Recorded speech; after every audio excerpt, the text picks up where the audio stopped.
동정 마리아님, 주님 말씀이 이루어지리라 믿으셨으니 복되시나이다.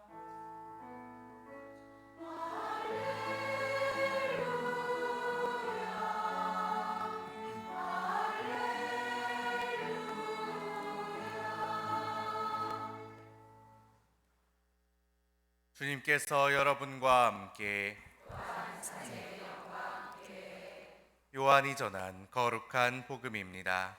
주님 영광 받으소서. 그때 갈릴레아 카나에서 혼인잔치가 있었는데 예수님의 어머니도 거기에 있었다. 예수님도 제자들과 함께 그 혼인잔치에 초대를 받으셨다. 그런데 포도주가 떨어지자 예수님의 어머니가 예수님께 포도주가 없구나 하였다. 예수님께서 어머니에게 말씀하셨다. 여인이시여, 저에게 무엇을 바라십니까? 아직 저의 때가 오지 않았습니다. 그분의 어머니는 일꾼들에게 무엇이든지 그가 시키는 대로 하여라 하고 말하였다. 거기엔 유다인들의 정결례에 쓰이는 돌로 된 물동 6개가 놓여 있었는데 모두 두세 동이들이었다. 예수님께서 일꾼들에게 물독에 물을 채워라 하고 말씀하셨다. 그들의 물동마다 가득 채우자 예수님께서 그들에게 다시 이제는 그것을 벗어 과방장에게 날라다 주어라 하셨다. 그들은 곧 그것을 날라갔다. 과방장은 포도주가 된 물을 맛보고 그것이 어디에서 났는지 알지 못하였지만 물을 퍼간 일꾼들은 알고 있었다. 그래서 과방중이 신랑을 불러 그에게 말하였다. 누구든지 먼저 좋은 포도주를 내놓고 손님들이 취하면 그보다 못한 것을 내놓는데 지금까지 좋은 포도주를 남겨두셨군요. 이렇게 예수님께서는 처음으로 갈릴레아 카나에서 표징을 일으키시어 당신의 영광을 드러내셨다.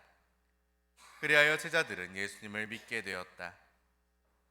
주님의 말씀입니다. 그리스도님 참여합니다. 앉으십시오. 참 예수님. 여러분, 오늘 제가 성모심 심사역을 깜빡했네요. 강론 열심히 써왔는데 원고 없이 강론을 하게 생겼습니다. 조금 말이 좀 꼬이더라도 이해해 주길 부탁드립니다.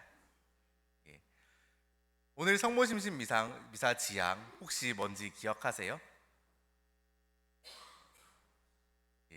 언제 없이 잉태되신 마리아의 언제 없이 잉태되심을 믿지 않는 이들을 위한 배상이라고 표현이 되어 있습니다.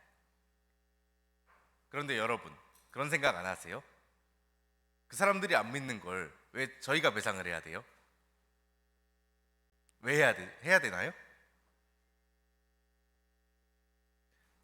근본적으로 두 번째 얘기를 한번 다 해볼게요.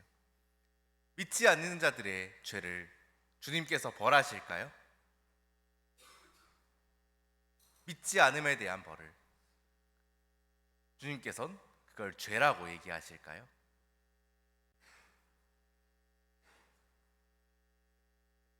이제 마지막 질문입니다.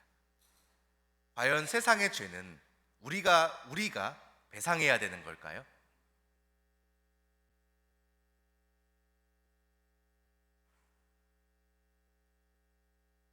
만일 그렇다고 이야기한다면 우리는 굉장히 큰 오류에 빠져 있는 걸 겁니다.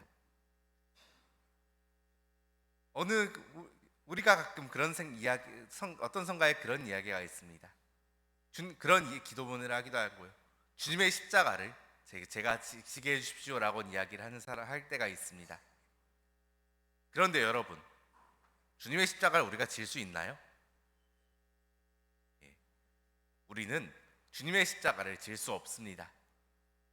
주님의 십자가는 당신의 십자가이죠. 우리는 우리 자신의 십자가를 져야 하는 것이지 남의 십자가를 지는 게 아닙니다. 주님의 십자가는 더더욱 아니고요. 그리고 주님의 십자가가 무엇이었는가? 그것은 바로 일상의 모든 죄를 용서하시기 위한, 일상의 모든 죄를 짊어지시기 위한 것이었습니다. 그렇기에 사실 주님을 믿지 않는 사람들의 죄를 우리가 갚을 필요가 없습니다. 왜일까요? 주님께서 이미 그 모든 것을 지고 가셨기 때문입니다. 당신의 십자가가 의미가 있는 건 당신을 믿지 않는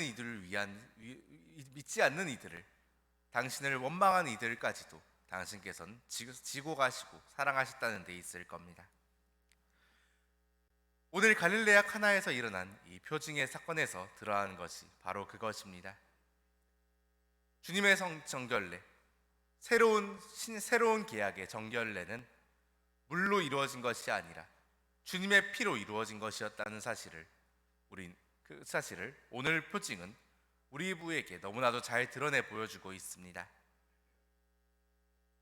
그리고 그것을 가장 잘 알고 있던 사람이 누구였을까요? 바로 성모님이시죠. 우리는 성모님을 교회의 어머니라고 이야기합니다. 그분께서 바로 교회의 시작부터, 첫 제자들의 공동체부터 언제나 함께 하시며 그들을 돌보셨다는 것을 의미하죠. 그리고 그 주님의 성모님의 신앙에는 당신 아드님에 대한 깨달음이 누구보다도 깊이 들어가 있을 겁니다.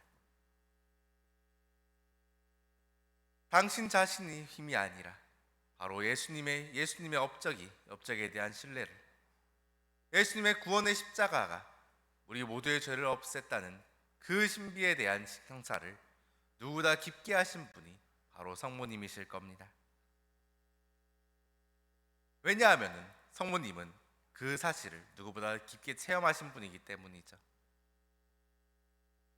아무것도 잘날 거 없고 특별할 거 없는 한 시골 처녀에게서 세상의 구원자가 태어났다는 그 놀라운 신비를, 하느님의 신비는 인간의 능력이 아니라 주님의 은총을 통해서 이루어진다는 그 신비를 우리가 거기에 응답하고 우리 거기에 그것을 함께 그 길 함께 걷기로 다짐할 때 우리는 이미 주님의 구원의 길 위에 함께 있다는 그 신비를 주님 성모님께서는 이미 체험하셨던 겁니다. 그리고 그 믿음에 주님께서 응답하십니다. 아직 당신의 때가 오지 않았음에도 불구하고 당신을 믿는 이들의 청원을 주님께서는 결코 저버리지 않으셨습니다. 주님을 믿는 이들의 염원이 때로는 주님의 계획마저도 바꾸어 놓을 수 있다는 사실을, 당신 계획에